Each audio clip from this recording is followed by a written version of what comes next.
The message arrived at midnight. General Unicong was still awake, sitting in her office on the orbital station above Earth. She was reading reports from the colony worlds. When her screen flashed with an urgent transmission, the seal on the message was one she recognized immediately. It belonged to the Galactic Dominion. She opened it and read the words slowly. The High Sovereign of the Velrosian Dominion demanded her presence on Velros Prime. She was to appear before the Galactic Council in 3 days. The message did not ask. It commanded. Una leaned back in her chair and closed her eyes. She had expected this day would come. Humanity had been pushing into the outer reach for the past 5 years, building colonies on worlds that no one had touched for centuries. The Dominion claimed those worlds belonged to them, but they had never bothered to use them. Now that humans were making those dead rocks into something valuable, the Velrosians suddenly cared. She stood up and walked to the window. Earth hung below her, blue and green and beautiful. 50 years ago, humans had finally built ships that could travel between stars. They had stepped out into the galaxy, expecting to find wonders. Instead, they found the Dominion. The Velrosians had ruled over 300 star systems for 10,000 years. They were tall, powerful creatures with bones made of crystal and skin like stone. They had conquered dozens of species and made them into servants. When they discovered humanity, they laughed. Humans were small. Humans were soft. Humans were nothing. They allowed Earth to exist because humans were useful. Human workers were cheap. Human soldiers were brave and easy to replace. The Dominion treated humanity like children who should be grateful for any attention they received. Una hated them. She had hated them since she was a young officer and watched Velrosian diplomats speak to Earth's leaders like they were speaking to animals. But hate was not enough. She needed to be smart. She needed to be patient. Her door opened, and Lieutenant Duan Park stepped inside. He was a young man with serious eyes and a calm voice. He had served under Una for 6 years, and she trusted him more than anyone else in the fleet. "You received it too," he said. "It was not a question." "I did." Doan walked to stand beside her at the window. "It is a trap. You know this." "Of course it is a trap." Una turned to face him. "The High Sovereign wants to make an example of me. He wants to show every species in the galaxy what happens when humans forget their place. Then do not go. If I refuse, he will say, 'We are rebels.' He will have the excuse he needs to send his warships to our colonies. Millions of people will die." She shook her head. "I have to go. I have to look him in the eye and show him that we are not afraid." Doan was quiet for a long moment. Then he nodded. "I will go with you." I expected nothing less. The next 2 days were filled with preparations. Una met with Earth's military council and explained the situation. Some of them wanted her to refuse the summons. Others wanted her to go but bring a full battle fleet. She rejected both ideas. "We will not hide, and we will not threaten," she told them. "We will go with a small delegation. We will be calm and professional. And we will show the galaxy that humanity stands with dignity." She chose her team carefully. Doan would be at her side as always. Captain Mina Cho, her tactical officer, would come as well. Mina was a short woman with sharp eyes and a sharper mind. She could calculate battle odds faster than any computer, and she never panicked under pressure. The final member of the delegation was Ambassador Tai-Ho Lim, an older man with gray hair and a gentle face. He had spent 20 years negotiating with alien species. He knew how to speak their languages, not just with words, but with gestures and customs. On the morning of their departure, Una stood on the deck of her ship and looked at her team. There were only 4 people. They were going to face an empire that had crushed civilizations. "You all know what we are walking into," she said. "The Dominion wants to humiliate us. They want to break us. They want every species watching to see humans bow down and beg for mercy." She paused. "That is not going to happen. Whatever they do to us, whatever they say, we will stand tall. We will show them what humans are made of." Mina smiled. "They have never seen what humans are made of." Una agreed. "They have not. The journey to Velrose Prime took 2 days through hyperspace. Una spent most of that time reviewing everything she knew about the High Sovereign. His name was Kalos, and he had ruled the Dominion for over 200 years. He was cruel, arrogant, and absolutely certain that his species was superior to all others. He had personally ordered the destruction of 3 civilizations that had dared to challenge Velrosian authority when their ship finally dropped out of hyperspace. Una saw Velrose Prime for the first time. It was a massive planet, 3 times the size of Earth, covered in gleaming cities and towering structures. Thousands of ships moved through the space around it. More than Una had ever seen in one place, a Dominion escort met them and guided their ship to a landing platform near the Grand Assembly Hall. When Una stepped off the ship, she was immediately surrounded by armed guards.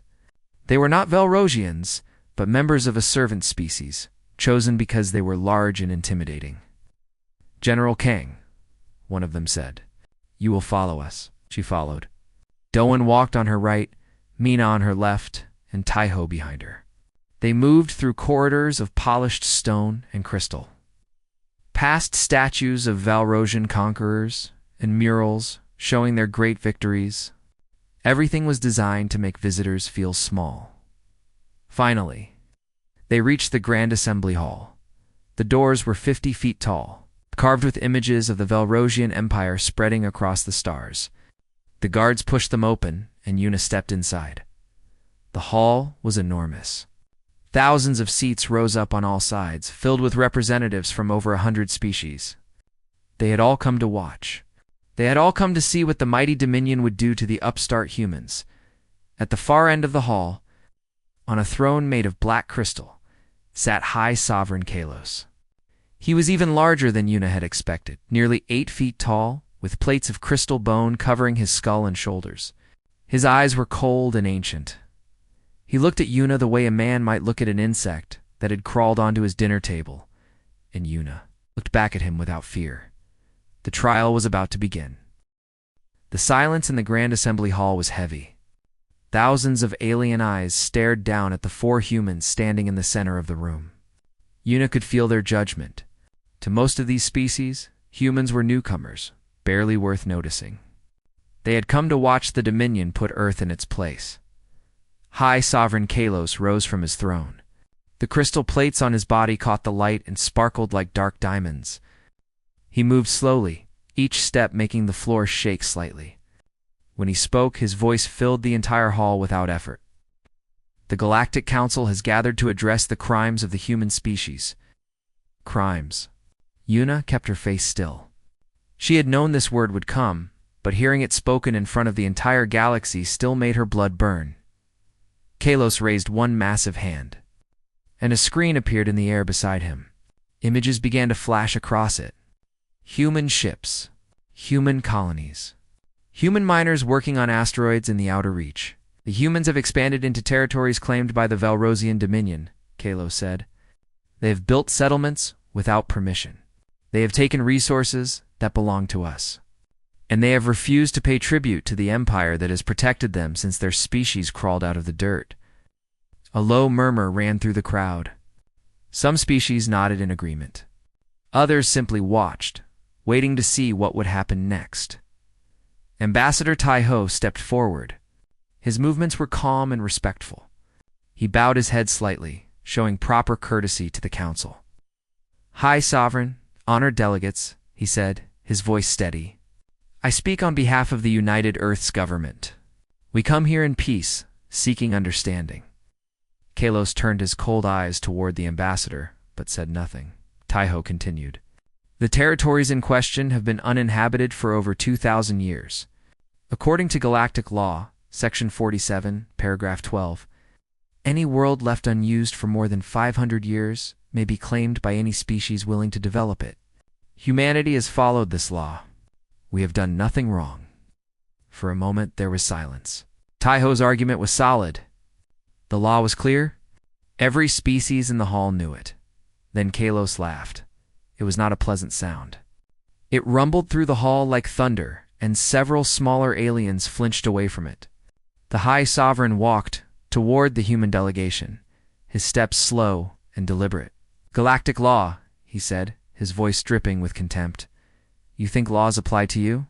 Laws are written by the strong to control the weak. Humans are weak.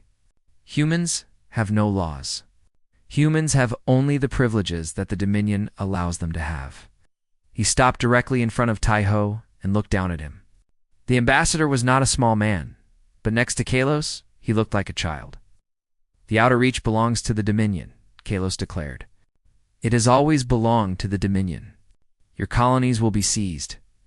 Your settlers will be relocated to labor camps, where they can serve a useful purpose. And Earth will pay tribute for the next 100 years to compensate for your arrogance. The hall erupted in noise. Some species cheered. Others whispered nervously. This was not justice. This was conquest. Yuna had heard enough.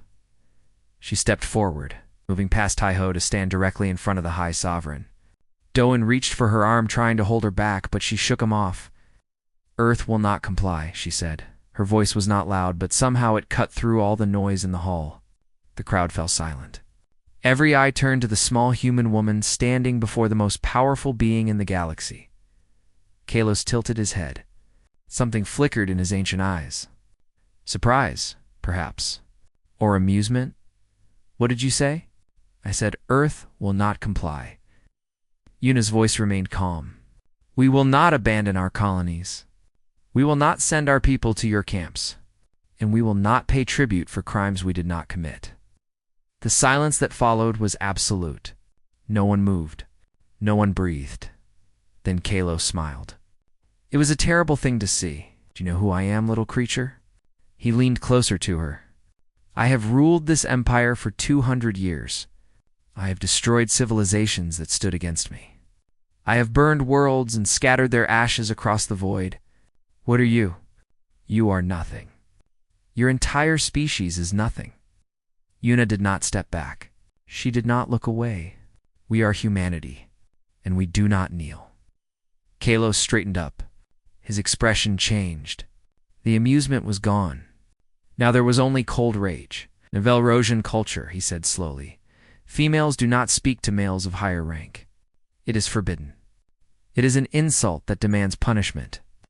I am not Velrosian. Your customs do not apply to me. You are in my hall. His voice dropped to a dangerous whisper. My customs are the only ones that matter.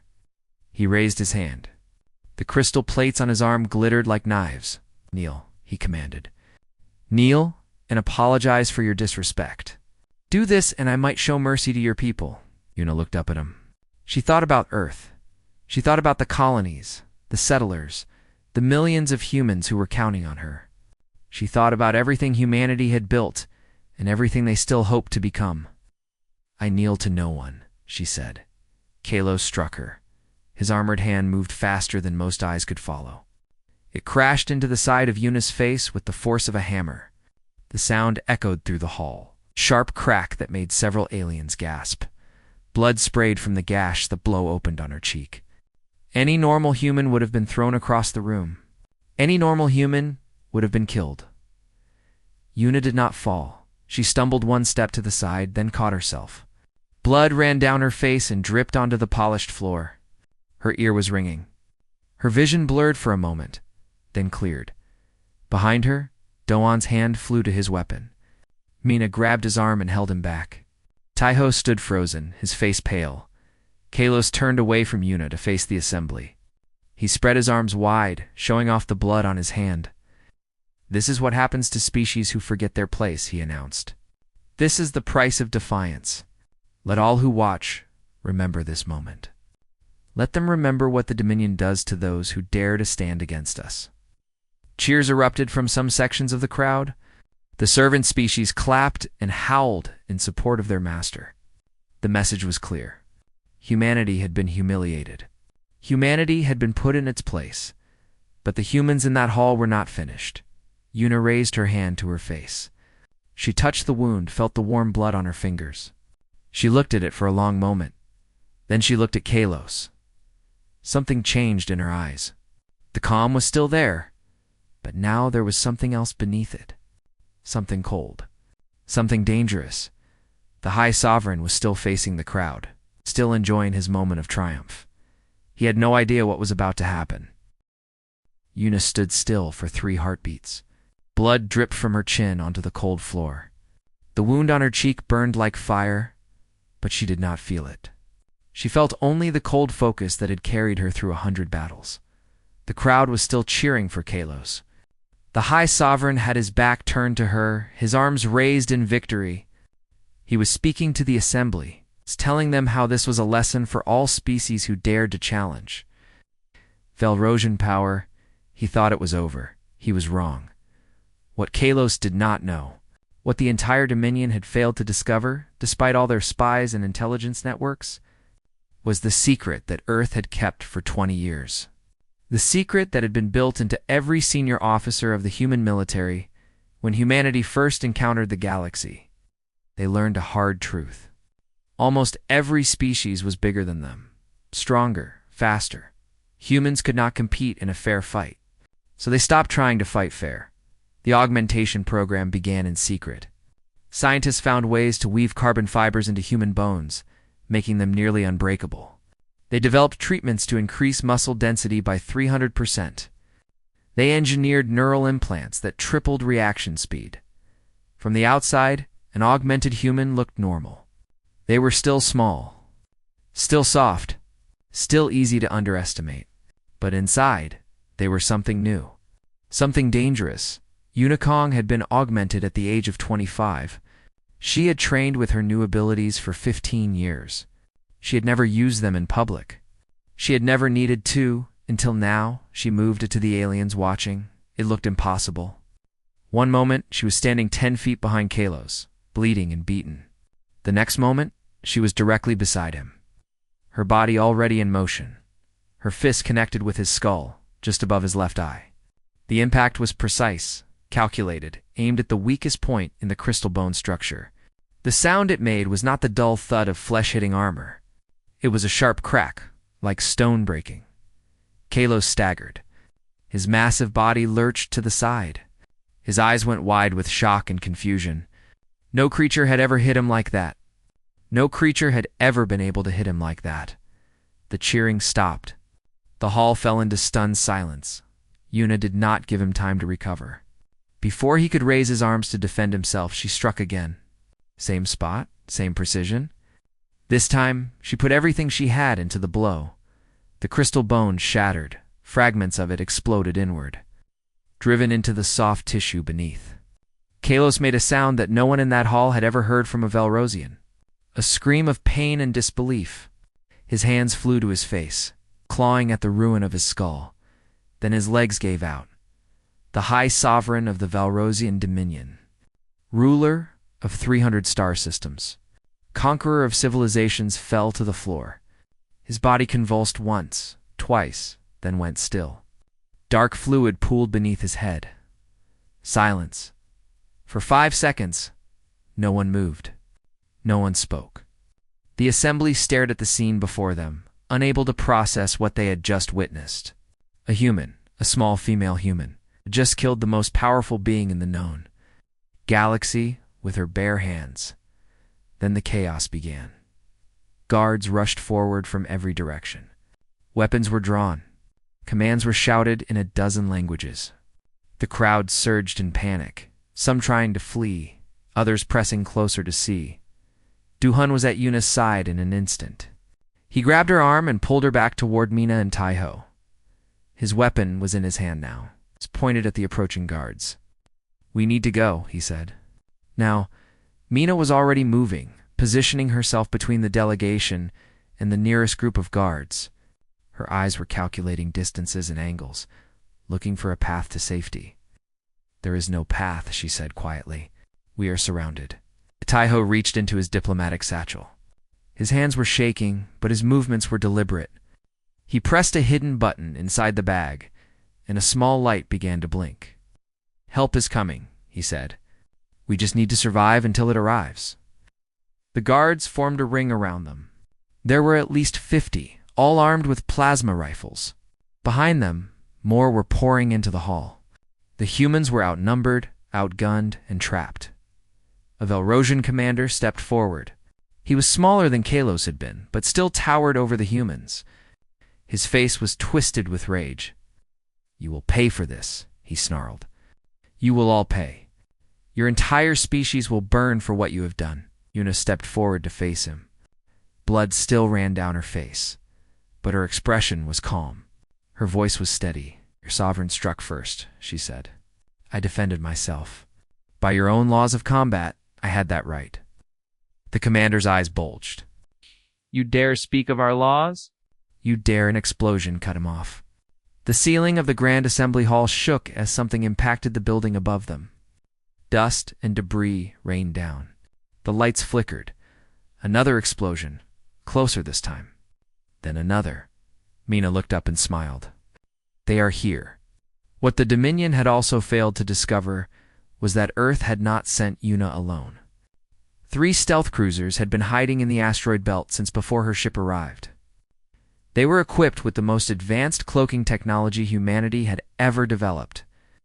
Invisible to every scanner the Dominion possessed, Commander Jiho Beek had been waiting for the signal. The moment Taiho activated the beacon, he gave the order. All 3 ships broke cover and attacked. Their targets were not the Valrosian warships. They did not have the firepower for that fight. Instead, they struck the orbital defense platforms, blinding the sensors and communication systems around the capital. In the confusion, a dropship launched from Jiho's cruiser and dove toward the planet's surface. It hit the Grand Assembly Hall's atmospheric dome at full speed, breaching the structure and crashing through the roof. The impact threw guards in every direction. When the dust cleared, the dropship's doors were already open and human soldiers were pouring out. "General Kang," the squad leader's voice cut through the chaos. "This way now." Doan grabbed Yuna's arm and pulled her toward the dropship. Mina covered their retreat, firing at any guard who got too close. Taiho ran behind them, his diplomatic robes torn and dirty. They reached the dropship and threw themselves inside. The doors closed behind them. The pilot did not wait for orders. The ship lifted off immediately, climbing through the hole it had made in the roof. Plasma fire chased them, but the dropship was fast and agile. It twisted through the Valrosian cityscape, dodging shots, racing toward the upper atmosphere inside. Una sat against the wall and closed her eyes. Her hand was throbbing.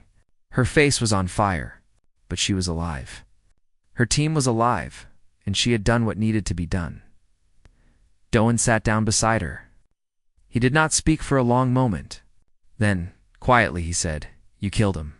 "You actually killed him?" Una opened her eyes. "He should not have touched me."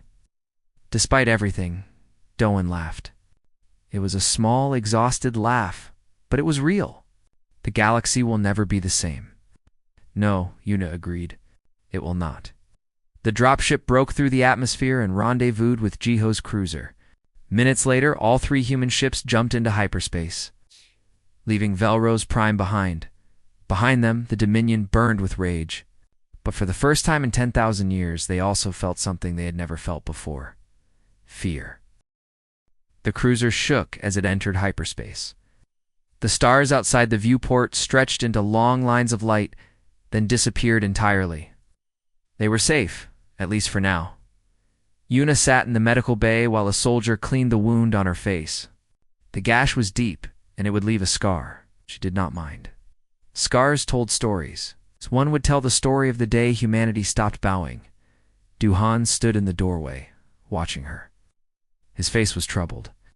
"The Dominion will come for us," he said. "They will not let this stand. Killing their sovereign is an act of war." "We were already at war," Una replied. "They just had not bothered to tell us yet." Kalos was going to destroy our colonies. He was going to enslave our people. The only difference now is that we struck first. Mina entered the medical bay, her tablet in hand. "Commander Jiho reports that all 3 ships made it to hyperspace safely. No casualties on our side. The Dominion is in chaos. Their communication networks are still down from our attack on the defense platforms." "Good." Una stood up, pushing away the medic who was trying to bandage her face. "I need to address the galaxy." Doan frowned. "What do you mean everyone in that hall saw what happened?" "By now, recordings of the incident are spreading to every corner of the Dominion. Every species that serves the Velrosians will be watching, waiting to see what comes next. Yuna's eyes were hard. I need to tell them what comes next. They made their way to the bridge. Commander Jehobeek was waiting for them, a tall man with a shaved head and calm eyes. He had served in the human fleet for 30 years and had never lost a ship under his command. General, he said, nodding to Yuna. It is an honor. The honor is mine, Commander. Your timing was perfect. We almost did not make it in time. Jiho gestured to a screen showing tactical data, as the Dominion's response was faster than we expected. Another 30 seconds, and the dropship would have been shot down. But it was not. Yuna moved to the center of the bridge. I need to make a broadcast. Can you connect me to the Galactic Communication Network? Jiho hesitated. The network is controlled by the Dominion. They will track the signal. Let them track it. By the time they arrive, we will be gone. But the message needs to go out now, while everyone is still watching. Jiho nodded slowly. Understood, he turned to his crew. Open a channel to the Galactic Network. Maximum spread. Every frequency. It took only a few minutes to set up. Yuna stood before the camera, her wound still bleeding, her uniform torn and dirty. She looked exactly like what she was, a warrior who had just survived a battle. The light on the camera turned green. She was live. My name is Yuna Kong, she began. I am a general of the United Earth Defense Fleet. 1 hour ago, I stood before the Galactic Council on Velros Prime. High Sovereign Kalos struck me in front of the entire assembly. He did this because I refused to kneel. He did this because humanity refused to submit to illegal demands. She paused, letting her words sink in. I killed him. I killed him with my bare hands, in front of 100 species, in the heart of his own empire. I did not do this to start a war. I did this because he gave me no choice. The Dominion has treated humanity as slaves since the day we entered the galaxy. They have taken our resources, they have threatened our colonies, they have demanded that we bow down and accept our place beneath them. Her voice grew stronger. We will not bow. We will not submit. We will not be slaves. Humanity did not survive for 100,000 years, did not crawl out of the darkness and reach for the stars, only to kneel before tyrants. She looked directly into the camera, and it felt like she was looking at every being in the galaxy. I know the Dominion will come for us. They will send their fleets. They will try to crush us. Let them come. We have been underestimated our entire existence. We have been called weak. We have been called soft. We have been called insignificant. And yet here we are, standing, fighting, refusing to die. She took a breath. To the species watching this message, I have something to say. The Dominion has ruled over you for thousands of years. They have taken your worlds, your resources, your freedom. They have made you believe that resistance is impossible. Today, I showed you that it is not. Humanity does not ask you to fight beside us. That is your choice. But know this. If you choose to stand against the Dominion, you will not stand alone. Earth will be your ally. Our ships will fight beside your ships. Our soldiers will die beside your soldiers. We will not abandon you. She straightened her back. And to the Dominion itself, I have one final message. You have made an enemy today. Not because we wanted war, but because you gave us no other option. You thought we were insects to be crushed. You were wrong. We are humanity, and we will never, ever stop fighting. The camera light turned red. The broadcast was over. For a long moment, no one on the bridge spoke. Then, slowly, Jiho began to clap. Doan joined him, then Mina, then every member of the crew. The sound filled the bridge, echoing off the metal walls. Yuna did not smile. There was nothing to celebrate. Not yet. The hard part was still to come. An hour later, the first response arrived. It was from a species called the Talani, a peaceful race that had been conquered by the Dominion 3,000 years ago. They had served as engineers and technicians ever since, building the ships and stations that kept the Empire running. Their message was short. We stand with Earth. Tell us where to send our people. More messages followed. The Korathi, a warrior species that had been defeated in battle centuries ago, offered their remaining fleet. The Nalos, masters of medical science, offered their hospitals and doctors. The Veshan, a species of traders and merchants, offered their wealth. By the end of the day, 8 species had responded. 8 species that had been too afraid to speak against the Dominion for centuries. 8 species that had watched a small human woman kill a god and decided that maybe, just maybe, freedom was possible. Taiho sat in his quarters, reading through the messages. His hands were no longer shaking. His face was calm. "I've been a diplomat for 20 years, he said, when Yuna came to check on him. "I've negotiated trade deals and peace treaties. I have used words to solve problems that weapons could not." He looked up at her. "But today I learned that sometimes words are not enough.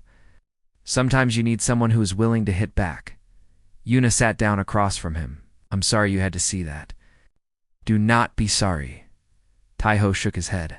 "Oh, I watched that monster humiliate our species. I watched him strike you like you were nothing. And then I watched you stand up and show him exactly what nothing can do." He smiled slightly. "I have never been prouder to be human." The cruiser continued through hyperspace, carrying its passengers toward Earth. Behind them, the galaxy was waking up. The news was spreading from system to system, from planet to planet. The footage of the Grand Assembly Hall was being watched by billions of beings. A human had killed the High Sovereign. A human had challenged the Dominion and survived. Everything was about to change. The death of High Sovereign Kalos shook the Dominion to its core. For 10,000 years, the Velrosians had been undefeated. Their leaders had been untouchable. Their power had been absolute. Now, in a single moment, that illusion had been shattered. On Velros Prime, chaos reigned. Kalos had many offspring, but only one had been prepared to succeed him. Her name was Salaith, and she was as cold and cruel as her father had been. She took the throne within hours of his death, declaring herself the new High Sovereign. But her grip on power was weak. Several Velrosian houses had long resented Kalos and saw his death as an opportunity. There were whispers of rebellion, of civil war, of an empire beginning to crack from within, and that was before the client. Species began to break away. The Talani were the first to formally declare independence. They shut down the shipyards they had operated for centuries and announced that they would no longer serve the Dominion. The Karathi followed, pulling their ships back to their home systems and preparing for war. One by one, species that had been conquered and enslaved began to remember what freedom felt like. All because one human had refused to kneel. Yuna returned to Earth as a hero. Crowds gathered at every station and port, cheering as her ship passed.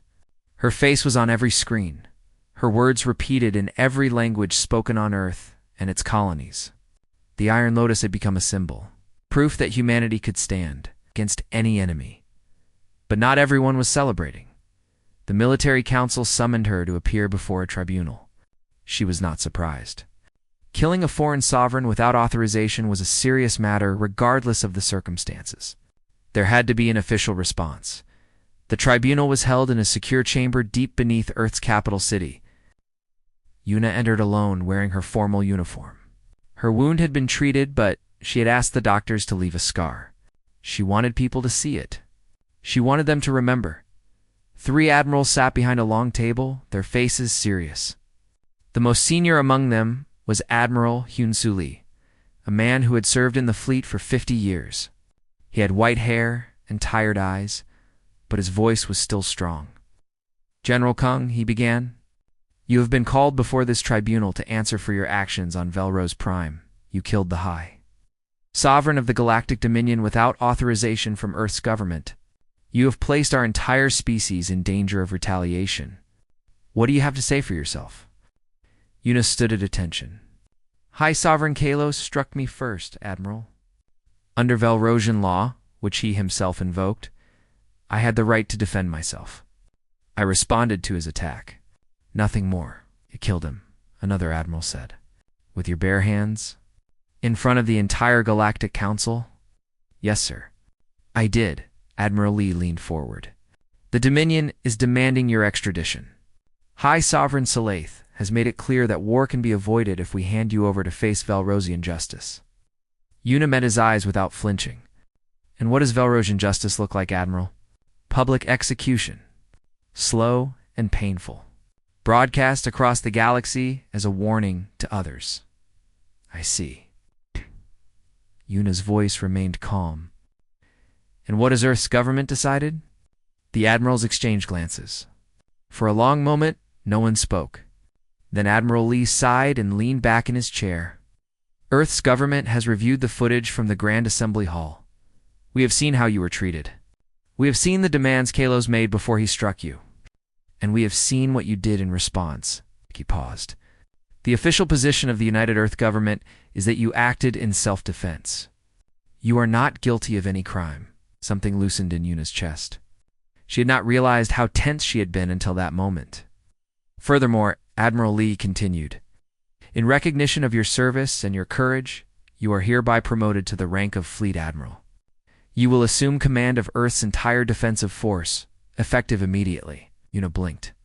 Admiral, I do not know what to say. Say you will lead us. Admiral Lee stood up and walked around the table to face her. War is coming, General. The Dominion will not let this stand. They will send their fleets. They will try to crush us. And we need someone who can stand against them. He held out his hand. We need you. Una took his hand and shook it firmly. I will not fail you. 2 weeks later, the Dominion sent its response to Earth. It came in the form of a single message. I'll broadcast on all frequencies. High Sovereign Salaith appeared on screen, her crystal-plated face twisted with rage. Humans, she spat. You have committed an unforgivable crime. You have killed my father, your rightful sovereign. You have encouraged rebellion among our client species. You have brought chaos to an empire that has stood for 10,000 years. Leaned closer to the camera. We demand the immediate surrender of the one called Unicong. We demand she be delivered to Velros Prime in chains, to face justice for her crimes. If this demand is not met within 30 days, the Dominion will consider it an act of war. Our fleets will descend upon your worlds. Your colonies will burn. Your species will be erased from existence. The message ended. Earth's response was drafted by Ambassador Tai-Ho Lim, approved by the government, and broadcast 3 hours later. It contained only 4 words. Come and take her. The galaxy held its breath. Every species, from the mightiest to the weakest, watched and waited. The Dominion had never been challenged like this. No one knew what would happen next. On the bridge of Earth's newest flagship, massive vessel called the Unbroken, Fleet Admiral Unicong stood at the center window and looked out at the stars. Doan was beside her, as always. Mina stood at the tactical station, running simulations. Commander Jiho had been promoted and now commanded a battle group of his own. They will come, Doan said quietly. You know they will, as Una nodded. I am counting on it. She turned to face him. For 10,000 years, the Dominion has ruled through fear. Every species that tried to resist them was destroyed. Every rebellion was crushed. They believe they cannot be defeated because no one has ever proven otherwise. Her eyes were hard. We are going to prove otherwise. How? They have thousands of ships. We have hundreds. We have something better than ships. Una looked back at the stars.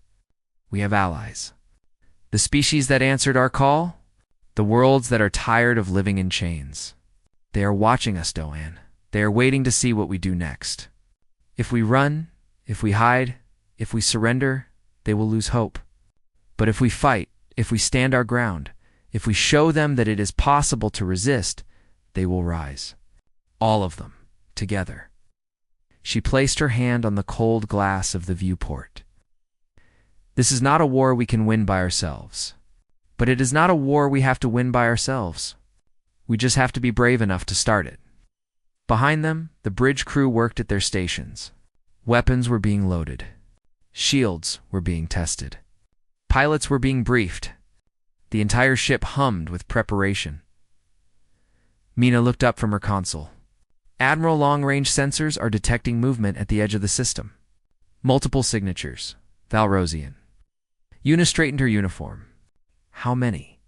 100 ships. maybe more. They are still emerging from hyperspace. 100 ships. It was a scouting force by Dominion standards, but it was still larger than anything humanity had ever faced. This was the first test. This was the moment that would determine everything. Yuna turned to face her crew. They looked back at her with fear, with determination, with trust. "You all know what we are facing," she said. "You all know the odds. But I want you to remember something. We are not fighting for territory. We are not fighting for resources.